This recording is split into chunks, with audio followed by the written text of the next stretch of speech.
forward to this one. It's something that I feel that is going to interest all of us. Somewhere down the line, I think each one of us can find something in this panel that we can take back.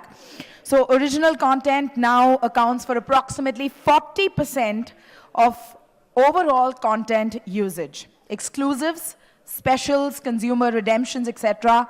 are unveiling new engagement models between artists and fans. To moderate this discussion, I'd like to call up on stage May Thomas. She's the founder of Maed in India, and she is one of the leading ladies in the podcast space. So ladies and gentlemen, please put your hands together for May Thomas and the panel that's going to join us. Hi, everyone. Oh, great. There's still some enthusiastic souls here at this conference. So I am May. I run a podcast called Maed in India. And today I've been asked to do OTT platforms. We're looking at OTT platforms and content creation. So I'm trying to look to understand how OTT platforms can rival broadcast media in terms of budgets, consumption patterns, types of content that you're making, diversifying content where we're not just making mossy stuff, trends and tackling the regional market, how OTT platforms have legitimized media consumption, kind of tackling piracy to some extent. Does the freemium model really work? With music streaming apps, how does licensing work? How do artists really benefit from this, and so on? And I would like to introduce my panel, if they're here backstage. I've got Gurpreet Singh, who's the COO and founder of One Digital, someone who's making some really interesting content, working with artists. Some of the stuff he's worked on with Savan is like Hip Hop Highway, Spoken Word, Lockdown with Badshah. I've got Kranti Gada, who's the senior VP of Shemaroo. I always think of Shemaroo as like, VHS. So I'm really interested in what she has to say, because someone who's like taking what I would consider something quite traditional and going into that digital era. We've got Soumini Paul, who's a VP at Hungama, works with their indie artist arm, which is Artist Aloud, Hungama Kids, and manages talent and content development. We've got Ananya Birla, musician, entrepreneur, and someone who went platinum last year, and Tarun Katial, who was the founder and CEO of Big FM, but very recently moved to Z5 Digital as their CEO. Hi, I have one more panelist to introduce. I'm so sorry. Vishweshwaro, right? Hi. He's the co-founder of Sensibol Audio Technologies, where they use audio processing algorithms to build and license solutions in the music space. So we got one tech guy. We always got to have one tech guy.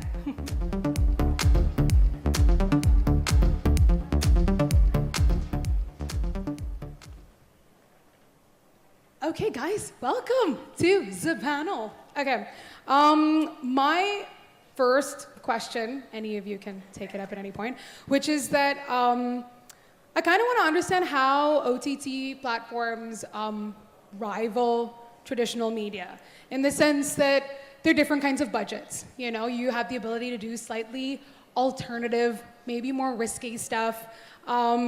To be able to do things where you can cultivate communities rather than it just being about, let's do something mossy.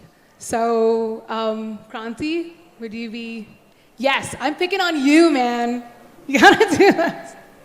Don't worry, Tarun, you're next.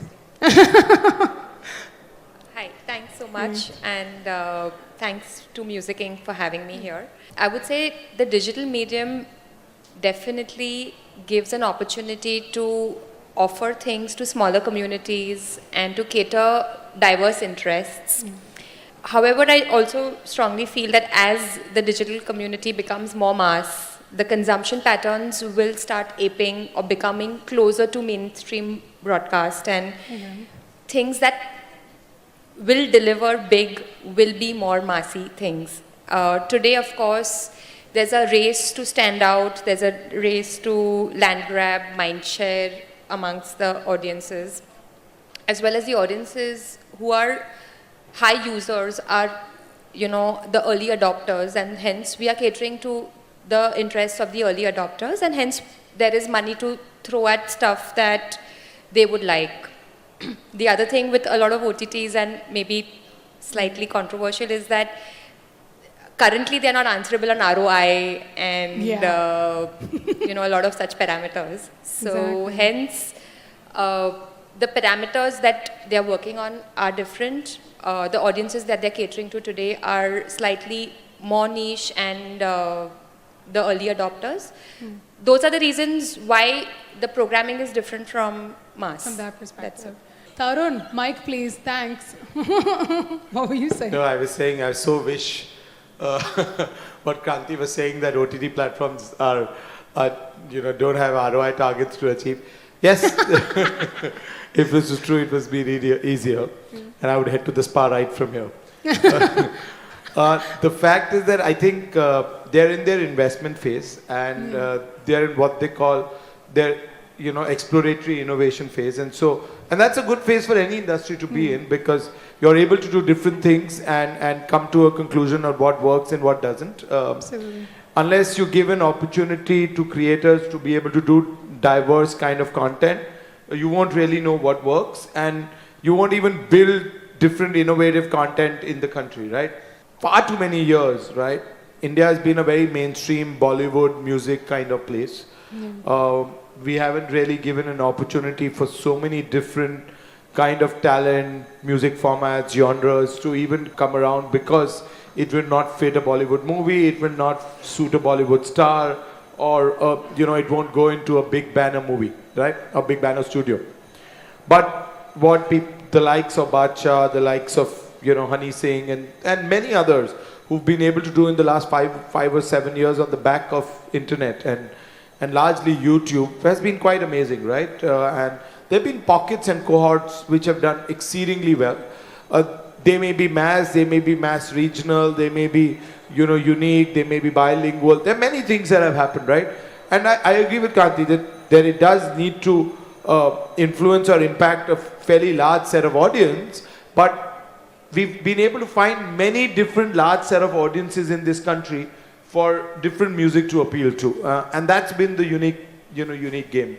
The resurgence of regional music, and if you look at even Punjabi music, has been on the back, Assamese music, Kannada music has been on the back of digital. And then I can tell you, and I've also run traditional media platforms like radio for 12 years. They unfortunately have become laggards to digital. Digital is the place where people break music, people establish themselves, and then most of the other traditional media platforms tend to accept them and move forward from there. Can I add something there? Absolutely. In fact, taking from what he said and what Neeraj Vyas mentioned about the fact that TV is losing its, hold. Yeah. But I think if you look at the talent space, it's come down to the point that if you're on TV, then you're big enough to be on TV, because digital is considered to be anybody has access. So it's interesting. I think in a country like India, you will still have all forms. And I think with the 1.2 billion, you have enough to play with. Yeah. Can I add something? Absolutely. So I think one thing that digital really gives you a chance to experiment with is engagement. And that's why, you can do engagement with YouTube and streaming and stuff like that. You can comment, but you can do different levels of engagement. And the US is obviously, leading the way. Apps like Smule, Musical.ly are doing fantastic levels of user-generated content coming from users who are able to engage with artists, and their favorite artists, and create celebrity videos and stuff like that. So, for example, we are doing an audition platform with a show called The Launch in the US, where the entire platform for auditions is digital. So that kind of stuff. Audition So you audition through the app, and the app tells you, whether you made it or not. It gives you a bye to the second round and stuff like that. So you can do immense things on digital, which you couldn't even, envision on. Especially on the experiential level, I absolutely, think. absolutely. User engagement can be taken to another level altogether. Yeah. It'll be exciting to see what more we can do over here. Yeah. I have to add to this because what he just said. We just ran a ghazal contest, Yeah, where we which were is looking for ghazal Ghazal singers. talent show. And we That's had amazing. entries from 75 cities. Right. And Wow. the entries were only digital. We weren't doing on-ground auditions. We weren't going to smaller towns and saying, come to the so-and-so place. Yeah. So it's interesting. And I think the fact is, there are different ways that people can use digital. Whether it's going to replace mainstream or not, we don't know. No. Actually, I'm super curious because we're talking, it's like you guys are following, it's like you guys saw my paper.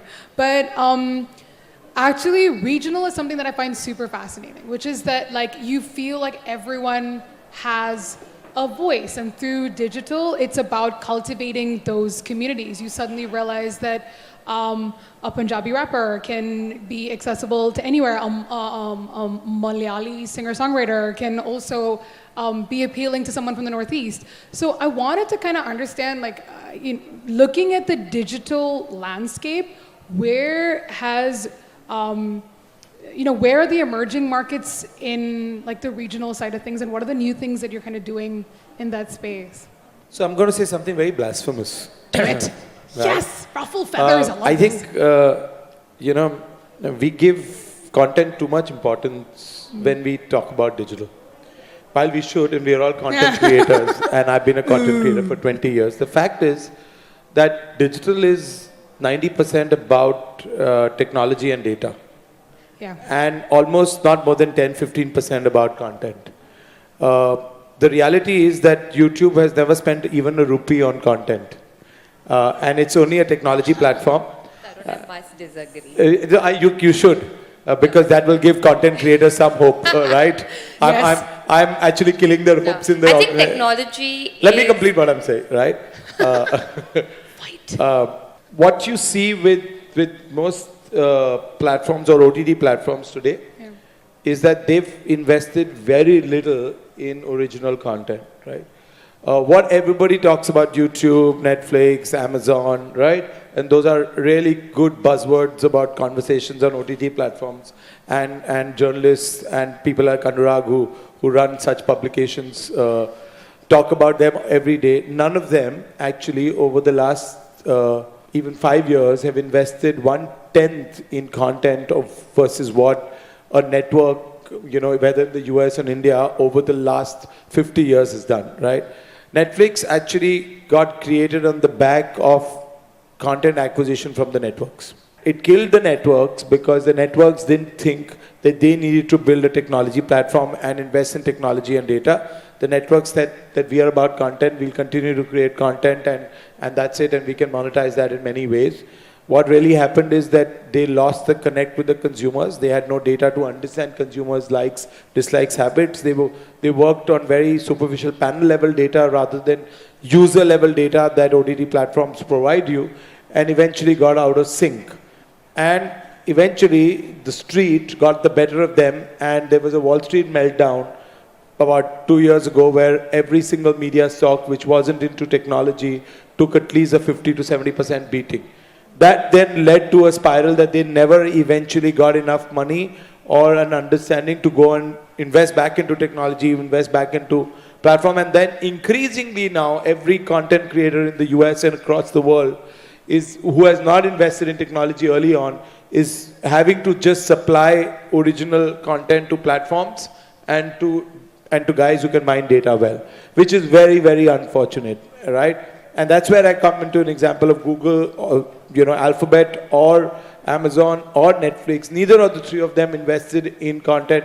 We all created great content, but powered their technology and data, powered their recommendation engines, and made them what we are. They couldn't have been where they are without us. Exactly. But because we didn't all invest in technology platforms, we didn't invest in data, we are where we are and they are where they are. However, I think it's not only technology. I think content curation, the way a Netflix has curated content, I think is what And that probably also is puts on the them back of ahead. data. Back of data, yes. Because they had the technology to understand user habits and user level data, they were able to use that. Today, what sets them apart is the content and not the technology. You know the story, right, on why they took away Shonda Rhimes from ABC? They first did a 5-year deal, and this is a great case study for people to remember. They first did a 5-year deal with ABC for all of Shonda Rhimes' content. They then realized, over the 100 million consumers that they got in the US and across the world, that she was the creator that gave them maximum amount of return, both in terms of video views and in terms of sessions and in terms of continuity. And they realized out of all these writers and makers that they had from across the networks, she was worth her weight in gold. And she went, with all this data that they had, which ABC didn't have because ABC only had, rating data and superficial TV data, not, and panel level data, but not user level data. They just went back and signed off for 5x of what she was getting paid at Disney. And now Disney doesn't have Shonda Rhimes anymore. The maker of Grey's Anatomy, the maker of Scandal, the maker of all the big shows in the US. But in a way, this is also similar to what the broadcast industry is, right? Today, the broadcaster owns the consumer. He doesn't own, they don't own the data. As an artist, sorry, I'm so sorry, just to cut. As an artist, content is everything for me. Yeah. And I do understand the importance of data from the point of view of all the various streaming partners. What I'm finding tough to understand is, will data become redundant if you stop, or if you don't continue, or if you don't expand to invest in content? Because at the end of the day, what the consumer wants is good content. And if you can't keep the consumer happy, it's just like a chicken and egg situation. So Unfortunately, the platforms don't today give their data off to artists like you for you to understand what works and what doesn't. And you're in the dark of what demo, what geo, what usage level data, how far do they go into their song, which area does prefer what kind of wordings of the song. You know, you can measure your event at every second. Forget every 20 seconds. And actual usage level data. And unfortunately, that data is only with the platform, and he'll choose whether they go to Gurpreet's. He has a list of the best 100 artists in this country. Whether they go to his X artist or his Y artist to continue to work with them. I completely agree with you. I think data is very important for me as an artist, especially in the digital world where I have to have my target audience very limited in terms of, or precise in terms of marketing. However, so one is the content and one is my marketing. In terms of the content, it would be great if platforms do invest and promote that as well, because I think they go hand in hand. I think it's a right combination of good content and exactly. great technology. Like while I can give you an example for like House of Cards. While it's a great show, great content, but I don't know if many people know Netflix had created 10 trailers, 10 versions of the trailer, and they were serving different trailers to different people based on their viewing habit because of the data and technology that they have. I understand data, but finally, creativity is not a science. It really isn't. It's an art, and the other great, thing is about fan following, about phenomena like the stars, etc. I think it's a fine balance. Tomorrow, if all the content owners decide to pull out content from a YouTube, and take it to another platform, there is no use of all that technology and data, right? A lot of no. But you know, coming back to what your question was, with regards to regional, it's Thank you. Yeah. Thank you. No, it's interesting that you mentioned about that because today, I'll give you an example. We went and partnered with the Hornbill Festival and the Sikkim Festival, and I was amazed to see that the youth there, they're hip, they dress like a Mumbaikar, but they're singing Nepali songs. They're singing the regional content. And they're impeccably dressed. And there's no malls, there's no nothing. No. It is all online. Yeah, I'll give you another example of an artist called Miss Pooja. People in Mumbai and down south may not even know her, but she's one of the biggest artists. Gurpreet knows. And for her, at the end of the day, she doesn't need to move to Mumbai to make her career. So that's how the market has become today, that you can sit where you are and make it big, and Mumbai will call you. So the regional, in one sense, has become the biggest hero today. If you look at even people like Jaspreet Jassi, who's been around, who's still remembered for his Dil Le Gayi Kudi, he still has it, to just sing what he wants in his language and make it. It doesn't matter. No, I think another great example is someone like Raftar. Who is from Kerala, brought up in Delhi, without any record label deal at that time, started creating lyrical videos of their songs. I know when we talk about people like we manage Raftar today, people say, oh, because he's a mainstream artist, but we signed him 5 years back when we used to create lyrical videos, when didn't have funds to even create music videos, and that's how we started building his niche fan base, who started watching his content, and then he became big not from Bollywood song. He became big from an independent song called Swag Mera Desi, which was a music video which came out. And then obviously Bollywood happened from him, but Bollywood discovered him from YouTube. Bollywood discovered him from those lyrical videos and the independent stuff which he was doing, and the niche fan base which he was building, which was increasing with every song that he was putting out.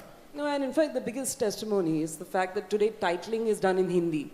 You know? Yeah. Because it's about search. I mean, and the example of Z5, Tarun, I remember being in another conference where Archana spoke about the fact that it's about 12 languages. It's not so much about, and it was interesting to see, I mean, the anthem that they have made is beautiful. It's taken 5 different languages and created an anthem. It doesn't matter. I mean, somebody sitting in Delhi will sing the Tamil line. So that's the beauty of it. People are not embarrassed today to speak their language and mix it up with English as against to the other way around. Actually, Gurpreet, you said something super interesting right now, which Tarun echoed earlier, which is that like digital is where you break an artist, right? You find something interesting, they have it, you find a way to invest in that, but is the money still in Bollywood? Like you have the ability to like break an artist, but is there real testament if they broke into Bollywood?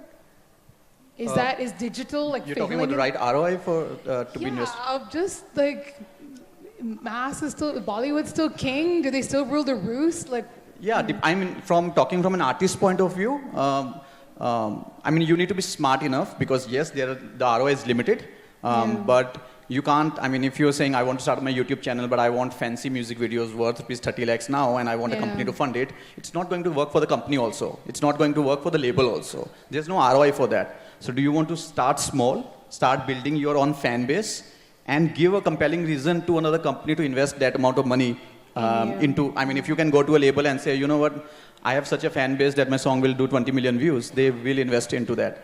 But at the same time, I know that there are a lot of musicians sitting out there and there have been a lot of questions since yesterday talking about how do we make it big. But like I'm saying, there are n number of examples where you're putting regular good content, relatable content, and don't stop. You keep just building it. The ROI is there. I mean, all the people that we manage today are profitable businesses, profitable people who are making a lot of money. Making money.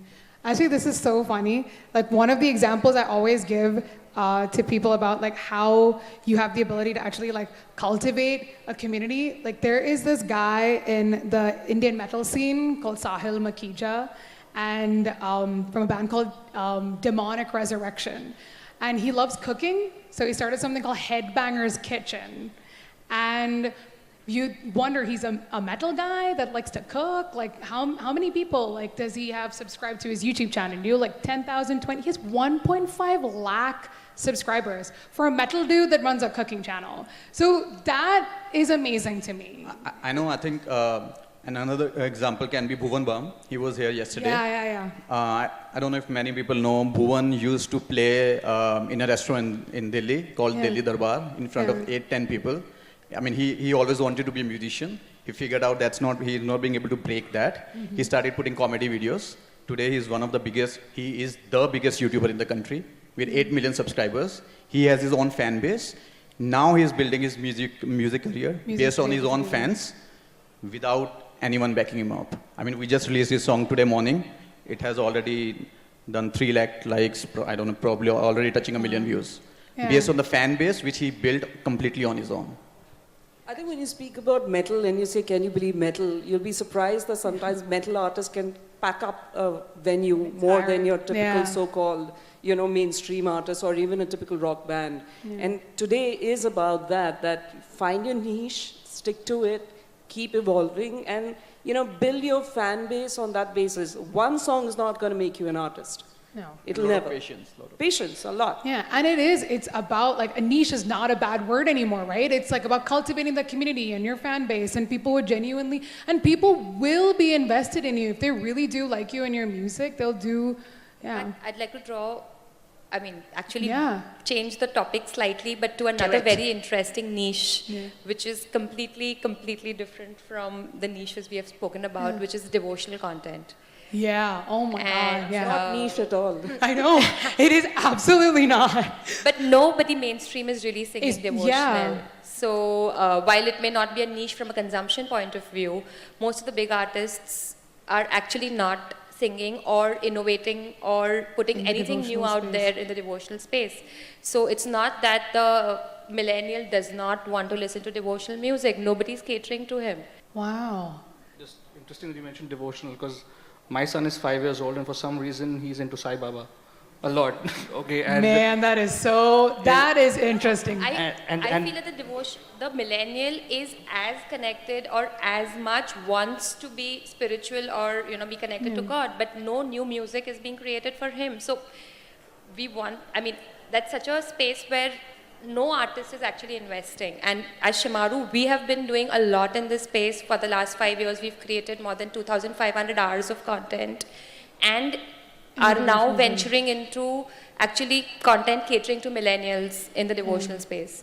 Wow. So And different religions as well. Like it's not, Absolutely. yeah. Which is Different actually religions. super interesting. I think the funniest thing today, if you see, is the mainstream platforms Yeah. are trying to find their niche, and the niche guys are trying to massify. So it's. Which is so ironic. I mean, if you take the example of Savan, right? So Yeah. what Savan did with the independent space Yeah. was saying, okay, we've got our traction with Bollywood, we've got our traction with international. Now let's create our niche in the independent space. And that's possibly what everything, I mean, if you look at all the mainstream music apps, each one's trying to figure out, we've all got the same content, how do we stand out? Which is finding your niche. So one of the things that I wanted to try to understand is that are streaming platforms profitable? Like, are they lucrative right now? Because we were just saying this about the fact that they're in the investment stage right now. We know what happened with Savan and Reliance and Spotify went public and so on. So where are we at with looking at streaming platforms being profitable? Like, when is that going to happen? How is that going to happen? I think, the country is actually growing towards paying for subscription. Yeah. Amazon Music's anyway part of the Amazon offering, Amazon Prime offering. But the fact is that as the real per capita income in India grows, there will be the discerning Indian who will be willing to pay for what he wants to hear and how he wants to hear it, right? India obviously at the bottom has free radio, FM radio, which serves a fair amount of population in this country. At the second level, we will start to build advertising-led music streaming platforms. Yeah. And I think, even Google's recently announced programmatic advertising in audio. It's their latest out of the Google catalog. And I think that some of these kind of, The ad insertion. the ad insertion kind of progress that is getting made on the audio side will allow audio platforms or music streaming platforms based on advertising to come into being and start making money for what it's worth. And then, obviously, there is the subscription-led music, right? And like some of the others on the panel have said, as long as we can provide them with something unique, something better curated, as well as, exclusive stuff, people will pay for the music. And we've seen most streaming platforms like Gada, Savan have invested in original exclusive content, and across the globe even Spotify is invested in that. And I think that is where the opportunity for content creators, technology and data will come into play, where I think over the next 5 years a lot of content will get exclusively created even in music and audio for platforms. We are doing something. You want to talk about it, Gurpreet?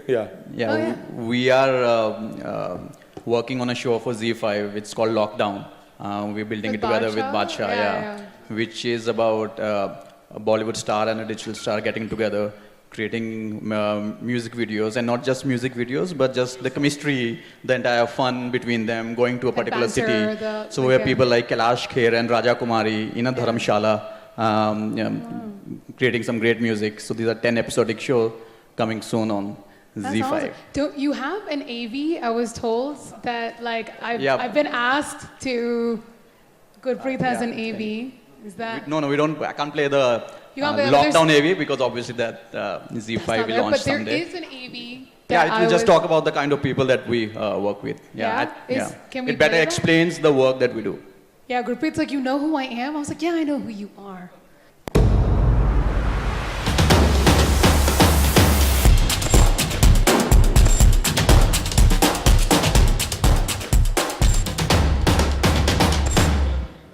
It's going to be extreme, so stay tuned.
It's time to rock and roll.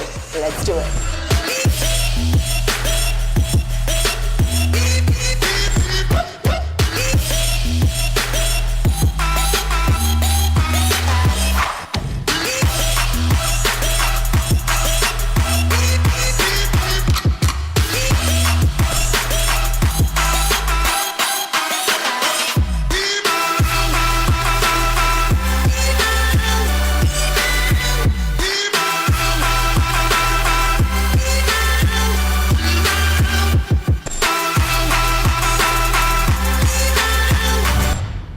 So I had to slash myself multiple number of times.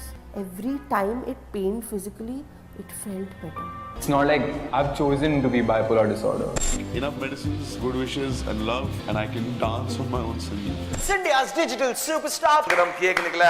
India's first food and travel web show. I'll be traveling 1,000 kilometers by road. This show is a spice traveler. Thank you, One Digital. One Digital, you guys are absolutely amazing. You are the best digital company out there. One Digital Entertainment, thank you for making me what I am. Me and One Digital are teaming up together. We're coming onto the street. Get ready. We coming, baby.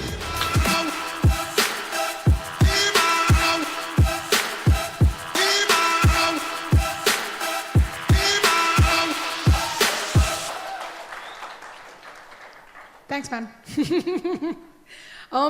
Actually, looking at this, one of the things that I find really interesting about streaming platforms, and actually, I don't know if it's problematic or not, but one of the biggest chunks of money that streaming platforms pay out to is licensing music, right?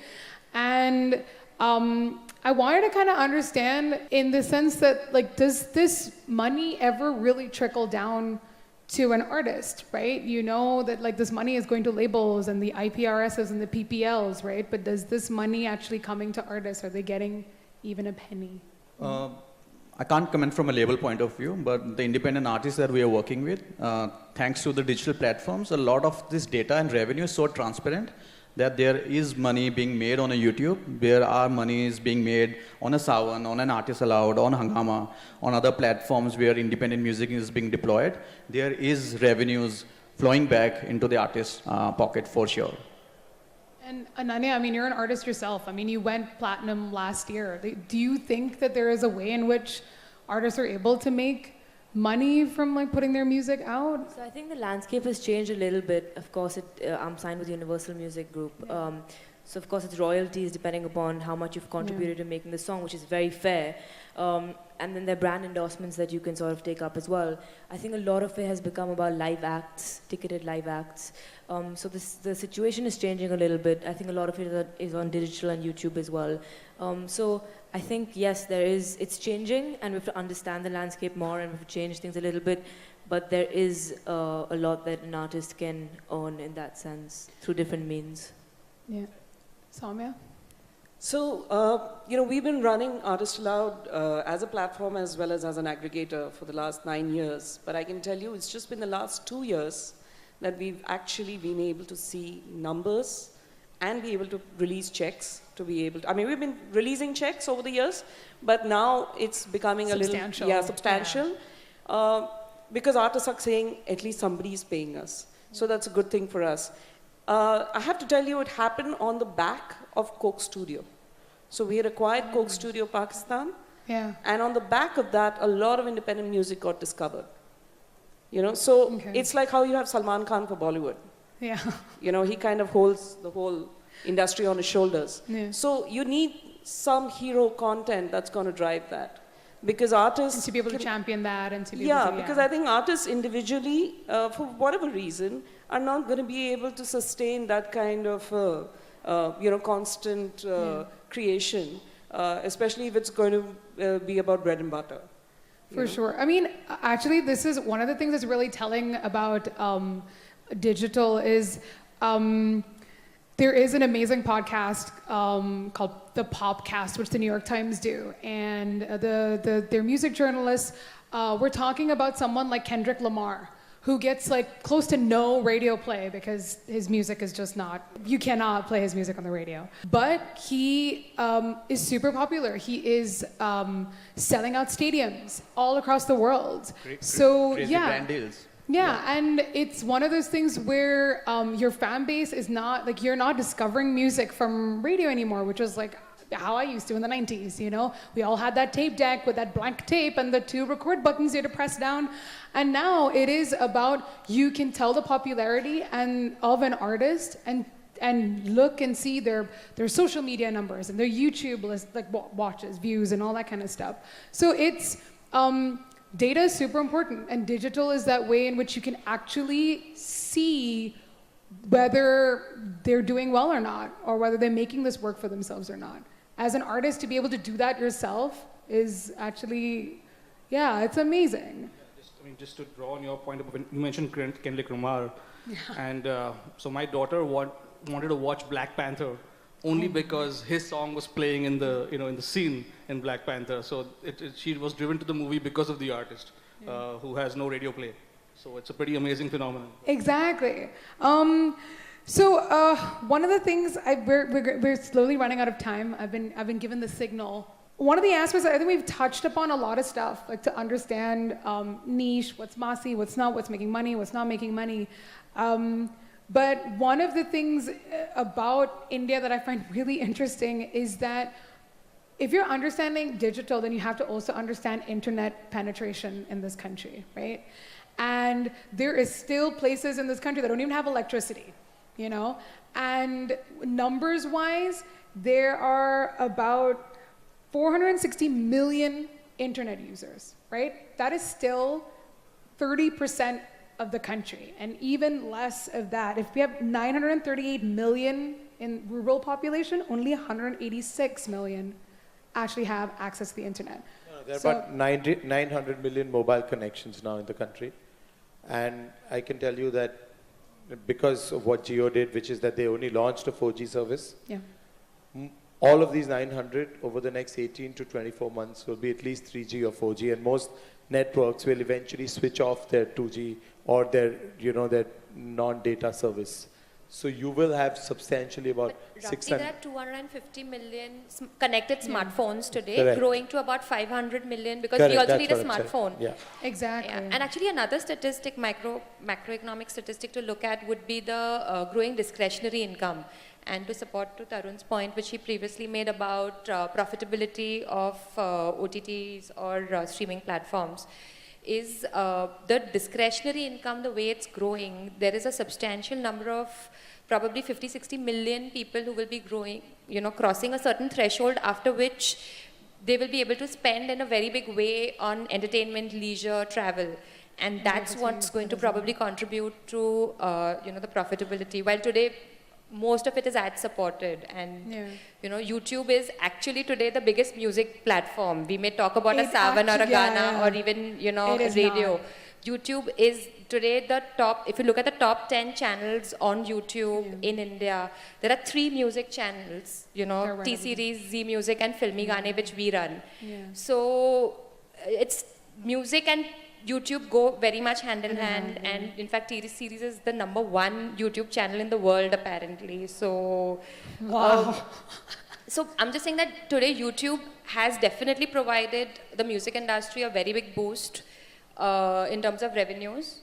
I'm actually just curious about the fact that, like, if we know that with Jio and with, like, I mean, we all know there's like varying like bandwidth and like speeds and that kind of thing, but I want to kind of understand like what this landscape, what like the digital OTT platform landscape is going to look like in the next. You know about the Jio feature phone, right? Everybody knows about that 49 rupee Jio feature phone, and the good part of what they've been able to create is that they've been able to create a new iOS, which is called Kiosk, K-iOS, which actually allows apps on a very entry-level feature phone, $1,000 feature phone. So you can actually have OTT apps on $1,000. So technology is obviously, reaching to a point where penetration will not be a challenge. At all. Spectrum is not a challenge. Towers are not a challenge. The phone was a challenge. The smartphone was a challenge. And this feature phone, and I think once Jio rolls it out really extensively across the country, Airtel and Voda and Idea will also come up with such kind of offers. And so, I don't think that anybody should be worried about where digital penetration in this country is going to go. It's a hockey stick, and maybe year on year when we're sitting on these panels, we will see that, That'll be changing. Yeah, I think those benchmarks will be far surpassed. Yeah. Awesome. Well, guys, thank you so much. Please give a round of applause to our speakers.